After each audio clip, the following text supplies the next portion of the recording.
Jean 5, partie 2, guérison de l'infirme de Bethesda. Accusation des Juifs et réponse de Jésus. C'est pourquoi les Juifs poursuivaient Jésus, parce qu'il faisait cela pendant le sabbat. Mais Jésus leur répondit, « Mon Père travaille jusqu'à présent. Moi aussi, je travaille. » À cause de cela, les Juifs cherchaient encore plus à le faire mourir, non seulement parce qu'il violait le sabbat, mais parce qu'il disait que Dieu était son propre Père, se faisant ainsi lui-même égal à Dieu. Jésus leur répondit donc, « en vérité, je vous le dis, le Fils ne peut rien faire par lui-même, mais seulement ce qu'il voit faire au Père, et tout ce que le Père fait, le Fils aussi le fait également. Car le Père aime le Fils, et lui montre tout ce qu'il fait, et il lui montrera des œuvres plus grandes que celles-ci, afin que vous soyez dans l'étonnement. En effet, comme le Père ressuscite les morts et fait vivre, de même aussi le Fils fait vivre qui il veut.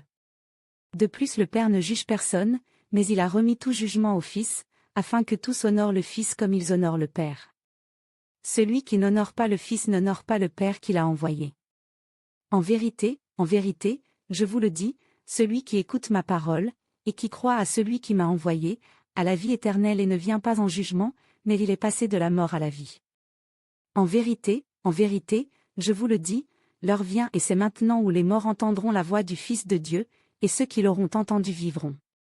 En effet, comme le Père a la vie en lui-même, ainsi il a donné au Fils d'avoir la vie en lui-même, et il lui a donné le pouvoir d'exercer le jugement, parce qu'il est Fils de l'homme.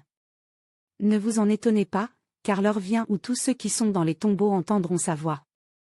Ceux qui auront fait le bien en sortiront pour la résurrection et la vie, ceux qui auront pratiqué le mal pour la résurrection et le jugement.